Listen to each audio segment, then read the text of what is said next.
Fala pessoal, tudo bem? Aqui é o professor Luiz e hoje a gente vai fazer uma análise da Noruega, que não está entre as grandes favoritas para conquistar a Copa do Mundo de 2026, mas que pode surpreender, assim como já surpreendeu durante as eliminatórias europeias para a Copa.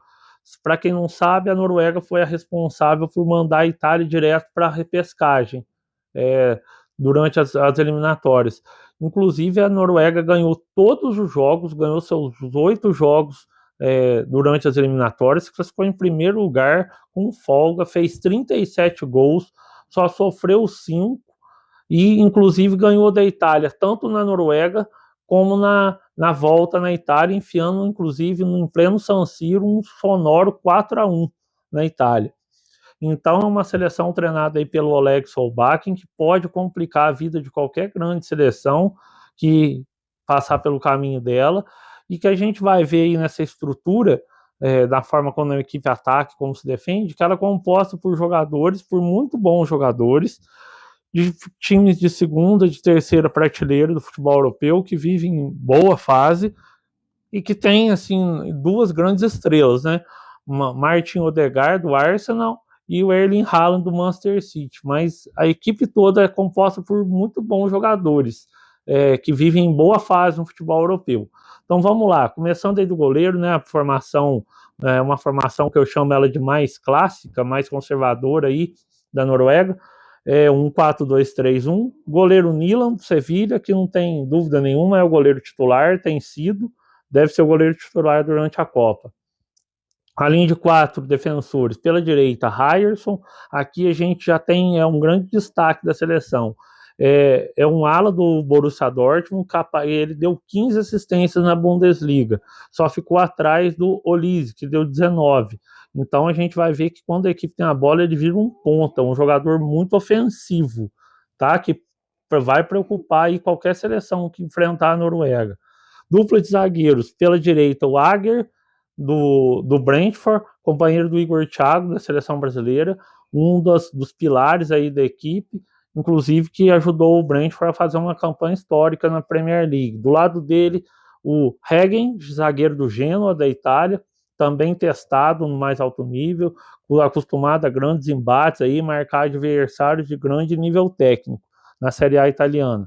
E pela lateral esquerda, o David Wolf, que é um lateral que fica mais na base. A gente vai ver que quando o time atacar, ele vai fazer uma saída de 3 ali com os zagueiros pelo lado esquerdo, para liberar o corredor, o Ryerson lá pela direita, para o Ryerson virar um ponta. Dupla de volantes aí que a Noruega deve ter com essa formação inicial. O Arsenis, do Benfica, inclusive o Benfica terminou invicto no campeonato português, ficou em terceiro lugar, mas terminou invicto. O Arsenis, um dos pilares aí da equipe. E o Sanderberg do Fulham, fez boa temporada também. O Sanderberg fez uma boa Premier League, é um dos pilares aí da equipe, nesse início aí para dar essa saída de bola. À frente dos dois médios, dois volantes, uma linha de 3 meias, começando pelo centro, Martin Odegaard, como eu falei, a referência técnica da equipe, é o grande craque da seleção. Pode ser tanto esse meia, esse 10 aí, capaz de dar assistências, achadas de passe, como trabalhar mais numa faixa mais recuada de campo, para ser um organizador, ajudar aí na saída de bola, que a gente vai ver essa variação da forma, do modelo de jogo aí do Oleg Solbakken. O ponta pela direita nessa estrutura de time é o Sorloth, centroavante do Atlético de Madrid, grandalhão, que começa pela ponta direita, mas a gente vai ver que com a bola ele vira mais uma dupla, aí, um centroavante, um companheiro para o Haaland. E pela ponta esquerda, Antônio Nusa, aqui o jogador do 1 contra 1, do drible, de procurar a linha de fundo. Antônio Nusa, que é jogador do Leipzig, na Bundesliga, então o cara do 1 contra 1, do drible, o jogador do lance individual dessa seleção. No comando de ataque, ele, né, Erling Haaland, artilheiro nato, matador do Manchester City, um cara com uma presença diária, uma colocação incrível, mas que também aquele jogador, é um centroavante que é um perigo constante para atacar a profundidade. Quando a equipe se defende um bloco mais baixo, O Haaland é aquele jogador que pode receber uma enfiada de bola do Odegaard, ganhar do zagueiro numa corrida aí de 20, 30 metros e dar aquela finalização certeira de canhota, indefensável para o goleiro, certo? Então vamos lá, os mecanismos que essa seleção tem para atacar com essa estrutura tática aqui. Como eu falei, o Wolf vai fazer uma saída de 3 aí com os zagueiros, liberando o Ryerson para virar praticamente um ponta pela direita. Isso vai fazer com que o Sorloth vire uma dupla de ataque aí com o Haaland, aproveitando a estrutura e a capacidade de finalização desses dois jogadores. A dupla de médios aqui vai controlar a saída de bola, né? O Arsens e o Sanderberg. E como eu disse, o Antônio Nunes é o ponta, o jogador do 1 contra 1 aí do lado esquerdo do ataque. E tendo o Odegaard como esse elo de ligação aí entre os dois volantes, a dupla de ataque, e é o cara para acionar essa passada, esse apoio do Ryerson pela direita, ou 1 contra 1 do Nusa pela esquerda, para tentar achar também os dois centroavantes aí.